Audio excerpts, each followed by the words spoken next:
This is a gentleman who's a member of the fraternity Omega Psi Phi. Okay, so the fraternities got involved in it. The Greensboro protest involved student athletes. Is that many of them had a military background. Welcome to the Fred Opie Food Show, where you learn about culinary entrepreneurs and more. I'm your host, Fred Opie, a former Syracuse University and U.S. national team athlete, now historian. This is another in a series of Southern food and civil rights book talks.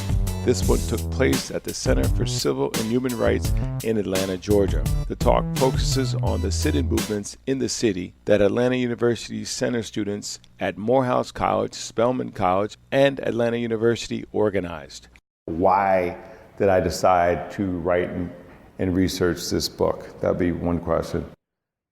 Secondly, why did you put recipes in a history book? You can actually cook from this book. So it's not a cookbook, but it has recipes in it that I can tell you from experience that you can actually cook from. So what does that add to our knowledge of history? The talk today will focus on 1960 and what happened here in Atlanta in 1960. The sit-in movement that happens here in Atlanta in 1960 happens at the AUC, Atlanta University Center. All right, Spelman, Morehouse, Atlanta University, seminaries, it happens right there. But those are students that are watching 4 students in Greensboro, North Carolina, integrate a lunch counter or attempt to integrate a lunch counter. So we're talking about a movement that happens in Greensboro, North Carolina in February 1960. And then the movement here in Atlanta starts in March of 1960. So these movements, as I've said before, they're building on one another. So you have one student in particular, I'm going to show you an image of them. And I'm talking to you from the chapter in the book of chapter 5, and that's the title of the chapter. So most of us think of the sit-in movements as starting and focusing on Woolworth counters. That's one of the many lunch counters that are integrated. And as I mentioned to you, these are the 4 students, college students in Greensboro, North Carolina, and North Carolina A&T, who integrate the lunch counter. And these are the students, if you go upstairs, there's an exhibit where it shows 4 stools that are reenacting these actual, and I'm not sure because I've been in DC where I've seen the same 4 stools, so I'm sitting there looking upstairs. Is this the 4? Is that a copy of the 4? I'm not sure which is which, but it's demonstrating that actual movement. So this is February 1960. This is a gentleman who was a student at Morehouse College, and his name is Lonnie King. No relation at all to Dr. King. He is the one who decides that he wants to reproduce what just happened in Greensboro, North Carolina. And he is one of these students. He's an older student who was in the Navy for about 5 years. He came back from the Navy and on the GI Bill went to school at Morehouse. I think Lonnie King is also interesting because of his grandfather. Lonnie King originally is from a more rural part of Georgia, and his grandfather was an itinerant preacher in this area of Georgia. And what he did is he used the cover of being an itinerant preacher to work as an organizer for the NAACP. If you read Start With Your Gift, I can save you a lot of money. There's some people that I tell, oh, you think about going to grad school? Have you thought about this? I can show you from now at working at colleges, 3 different universities, how to get through college without debt. And I can also make sure that you know that you're going to school for the right reasons. Folks, I don't have a PhD because I like to have letters after my name. You cannot be a college professor and get tenure without a doctorate. If I could have found a way to be a college professor without spending almost 7 to 10 years in college getting that college degree, I sure enough would have went that route. But it was the only way. So oftentimes we have people trying to get degrees because you're trying to fill a hole in your soul. It's not going to increase your self-esteem, folks. If you have something that's missing on the inside of you, that degree is not going to help. I talk about that. Now back to the show. What it means is if his grandfather was caught organizing people and registering people for the NAACP, he no doubt would have been killed. So his grandfather was a very bold man, and Lonnie remembered as young as age 9, his grandfather saying that essentially he didn't see much difference in the existence of African Americans in that part of Georgia from the existence of African Americans before the end of the Civil War. He thought it was tantamount to slavery and something has to be done, even if it meant that you could be killed. And so Lonnie gets great inspiration from his grandfather. He goes off to the military. He comes back to the military. He enrolls in Morehouse College. He's sitting on a long line to register for classes, and he runs into Julian Bond. Julian Bond, he speaks to him about this movement that happens in Greensboro and says, we should do the same thing here. Julian Bond says, I agree, we should. And they begin to mobilize not only Morehouse students, but students at the other AUC universities. So they decide that they're going to do the sit-in. This is a picture of the Pascal brothers, James and Robert. And they had a restaurant that still exists today. The restaurant started in one part of town, it's moved, but it was located right on the outskirts of Morehouse College and Atlanta University. And these two gentlemen started a business that many of their employees were students at the Atlanta University Center. And so when planning for this movement began to integrate lunch counters throughout the city of Atlanta, Woolworths, Crest, the Rich's department store lunch counter, they decided that one of the ways that we will do this, we'll organize this at Pascal's. And they got support of these owners, these entrepreneurs, to do this. Another thing that's interesting about the restaurant that they ran was, even though it was in the African American community, it had a regular trafficking of both white, black, and other type of customers. So it was never a Jim Crow restaurant. It was a restaurant everybody came. And a lot of white police officers ate there too. So they're organizing in this space, and once the movement actually takes off, it becomes a safe haven. So this is a picture of James. Here's many different stages of that restaurant. It started off as a very small place in kind of a less known area of the African American community in Southwest. And then eventually, as you can see, they worked their way up to having a kind of a multi-tiered stream of revenue with the restaurant, the hotel, and then they also had a lounge for like jazz and jazz music.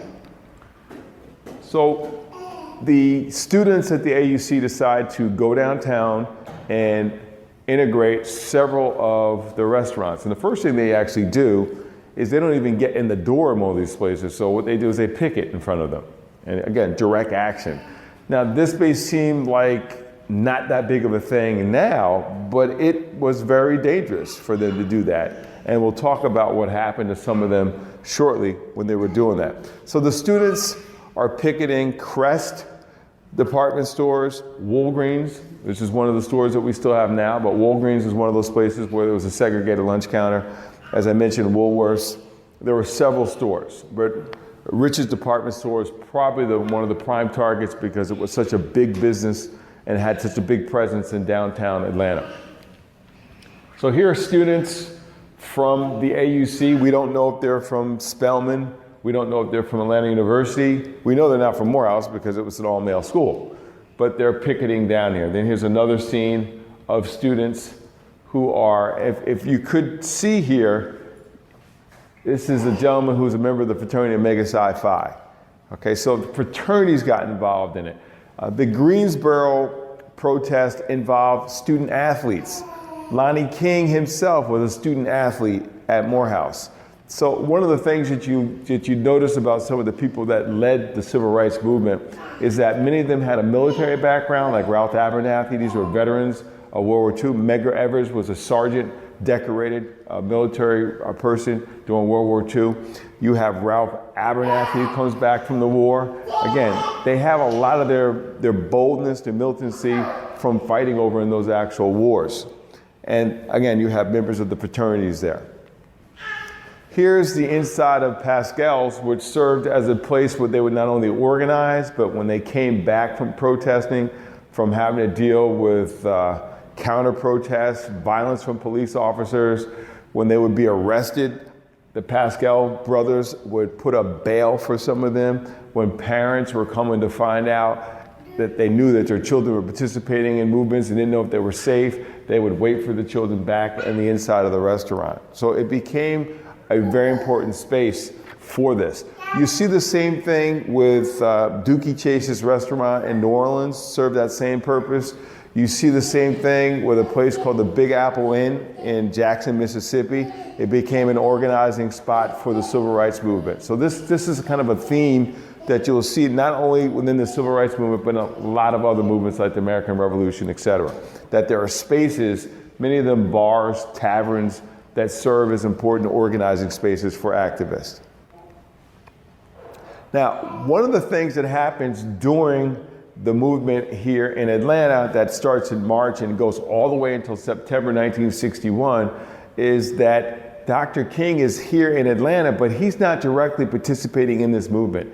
He doesn't want to get involved in the movement. He thinks it's too risky, and he kind of backs off. The thing is that Lonnie King had been a member of Ebenezer Baptist Church, where Dr. King's father was the pastor, and then Dr. King took over. So he knew Dr. King in a very intimate way, and he was pressuring Dr. King to get involved in the movement. Dr. King did not want to get involved. But what Dr. King did say is he asked Ella Baker, and this is Ella Baker as a very young woman, to get involved. And she graduated from Shaw University in North Carolina, and she goes down to Shaw, and I think it is, if I remember correctly looking at my date, it's in April of 1960 that she goes down and she organizes a movement for an organizational meeting for students in AUC schools around the country.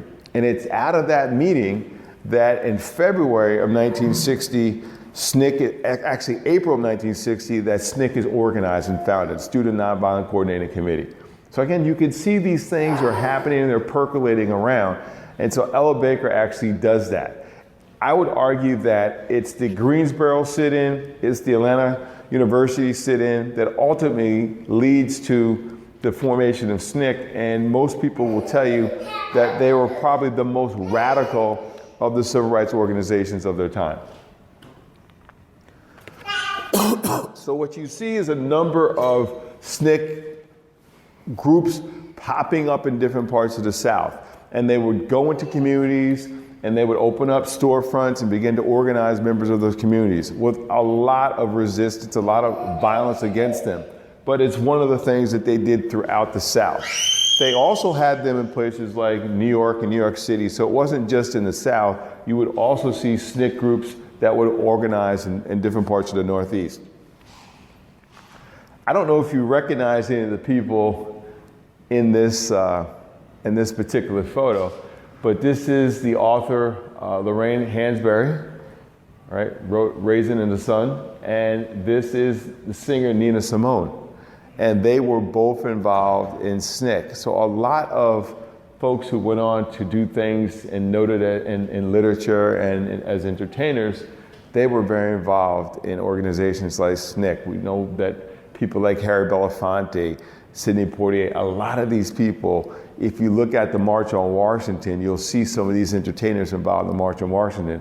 But the early roots of their participation in the civil rights movement goes back to the Student Nonviolent Coordinating Committee. So again, all this stuff is going on while the students at the AUC are protesting and trying to desegregate the restaurants in downtown Atlanta. So here now, finally, Lonnie King pressures Dr. King into participating in this actual event. So here's Dr. King. He's going down to march and protest and picket in front of Richard's department store. And now the big fish is in town and catches the attention of the cameras, and therefore the mayor of Atlanta decides we need to do something about this. And he arrests Dr. King.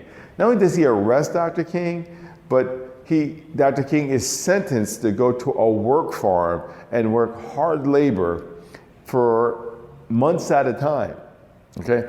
So I want you to think about this. This is roughly October 1960. It's a presidential election year. It's John F. Kennedy running against Richard Nixon. Okay? This is a very difficult situation in an election that's going to win by a split vote. And the split vote is African American voters who are increasingly registering to vote and exercising the right to vote. So what happens? Dr. King goes to jail, and a member of the AUC movement reaches out to the Kennedys, and it's not John F. Kennedy, but Robert F. Kennedy, who is much more progressive than John F. Kennedy, and he calls the mayor on the phone and he negotiates the release of Dr. King. And that news quickly spreads throughout the grapevine and the networks of the African American communities, north and south, east and west.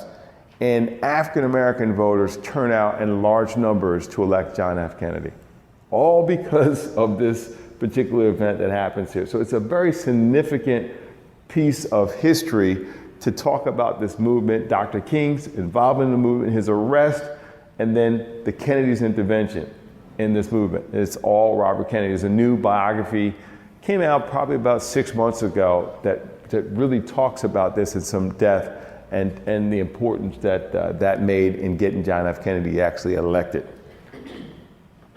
So here's Dr. King and Lonnie King on the side, both male and female participants. This is members of the police force behind it, and this particular photo is them being marched into custody and arrested during this particular time. So this is a series of events that happens and becomes national news. The organization that started this movement came up with a declaration, and somehow a member of either U.S. Congress or Senate heard about it and read it into the record of the U.S. Senate or the Congress. I'm not sure which one it is. It was then published for free by the New York Times. So it kind of went, as we say, we go viral. As much as you can say something went viral, that's what actually happened. So the movement, it got a lot of news around not only the country, but around the world. And next thing we know, it is 1963. It's the March on Washington. Not that long after, JFK is shot, he's killed, he's assassinated, and Bobby Kennedy's running for president. And it's interesting because Bobby is radicalized as he increasingly learns about the condition of African Americans in the South, particularly in the state of Mississippi and the Mississippi Delta. So Martin Luther King is assassinated in April 1968, and shortly thereafter, Robert Kennedy is assassinated as he runs for president, because the fear that people have that Robert Kennedy, and the record certainly shows, was much more progressive and willing to make changes than his brother was. His brother never had the exposure to the conditions of African Americans in the South that Robert did. Robert increasingly understood what was going on. So again, that's just an opportunity to explain to you all the many facets of what happened here in 1 year in 1960 here in Atlanta. It's a fascinating thing to unpeel the different layers of the participants, the ramification of what happened, the movement of the police, the then response of the organizers, and then what happens with the presidential election. When you put all these things together, 1 year has a lot of history and a lot of lessons for us to learn. I want to stop there, and I'm sure I've said some things that make you think of questions or comments. So let's open up to discussion and see what questions or comments that you actually have. I wouldn't say I have a favorite Southern food restaurant. I like a lot of food, and I would never even on tape want one restaurant to know that I don't like this as much as the other. So I'd say there's a lot of, and I lived here from 2000 to 2003. And a lot of things have changed. I'm just amazed of the number of restaurants who have gone out of business and the number of restaurants that have opened. Even barbecue, a friend of mine who works in the field of food writing, he gave me a list, and he said this wasn't even his top 10. This is like his second tier list, but it was close to where I was staying here. And he said, you should go check out these places. So he said most of these places have opened since I left in 2003. And a lot of the older places, they've gone out of business. I wouldn't say I don't know other ones here in Atlanta played that same role. I mean, even till the election of Maynard Jackson, that place continued to be the meeting place for, I mean, you could probably go in there and run into ambassadors, I mean, power brokers from both sides of the aisle. It became, and it's similar in New York. There's a place called Sylvia's, and Sylvia's had, I don't know if it's still open, but when I was here, they had their second branch of the restaurant opened up here. But Sylvia's in New York is the same place. It was a meeting place for activists and politicians. But I don't know of another one that plays that same role here in Atlanta. Did their places not necessarily serve the same role as Pascal's, but a lot of those other businesses supported the movement with donations, to that 1960 movement, because a lot is involved in waging a civil rights, protest. It's a lot involved, including bailing people out of jail, including paying for, we showed the picket signs. All that stuff has got to be purchased, it's got to be provided for. So, I mean, these are all things where you're probably going to try to talk as many people as possible who are favorable to what you're doing. It's since moved. Yeah, since moved. You had your hand up before. Yeah. There's another book that came out on Johnson's administration. The thesis is that Johnson's war on poverty was making tremendous gains, but unfortunately, he allowed the Vietnam War misdirect funds for the war on poverty. Often we forget, as we reinterpret the life of people in history like the Kennedys, Dr. King. When Dr. King died, he had fully committed to denouncing the Vietnam War. And even among his peers within the African American community, they did not like his decision to oppose the war. And if you were to look at his ratings, what people thought about Dr. King, they were way below 50% when he died. We have forgotten that fact, that he increasingly was standing against the Vietnam War and standing for the poor. And he is shot in the process of defending the rights of poor sanitation workers in the state of Tennessee. One of the things that I share with my students is, what's the difference between the North and the South? Well, it's de facto Jim Crow, and it is Jim Crow. What's de facto Jim Crow? I explain to my students, where we are in Massachusetts, you can drive on the thruway, and the speed limit is 55 miles an hour. However, if you drive 55 miles an hour, you will probably get run off the road, because everybody is driving. De facto speed limit is 65, 70, depending on what time of the month it is. In the North, there is Jim Crow. There's a book I'm working on right now, and I'm looking at the work of James Baldwin, who's born in Harlem. And Baldwin does not have an interaction with Jim Crow or de facto Jim Crow until he's in Princeton, New Jersey. And that's where he is run into, we don't serve black folks at this restaurant. And he runs into this and runs into it and runs into it. Not in Harlem, it's in Princeton, New Jersey. So these are real issues. I have pictures on my food blog where you have fronts of restaurants in Pennsylvania that says whites only at restaurants. So this is custom. It's not law. And the problem that you would run into, it's really interesting because there's a Zagat book-like rating where I think it was called the Negro Motors Guide. And it was created, it was a mimicking of Jewish people in the United States came up with this booklet that when Jewish people were traveling in the United States, in order to find places where they'd be treated with respect, they could get room and board if they were lodging, they had a booklet with it's like, this is the safe places to go. Well, a postal worker in New York saw this from maybe one of his colleagues, and he came up with the same thing.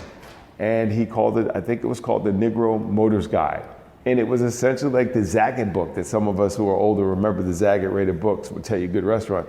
And you could read this guide and it will tell you places across the United States where you could get something to eat, where you could go to a hotel. It covered you the entire United States as well as the Virgin Islands of Puerto Rico and Mexico.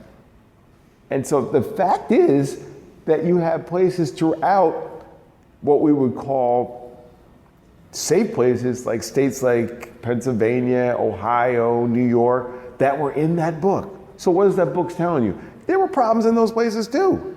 There may not have been laws, but there were problems. The ideal that segregation and racism is a regional problem in the United States is an absolute farce. History shows that. Yes? What other book have you read? I've seen your name somewhere. My first book, Hog and Hominy, published in 2008. My other book that you may have come across is on Zerona Hurston and Florida food. A lot of parallels is a book called Upsetting the Apple Cart, and it's on Black Latino relations in New York.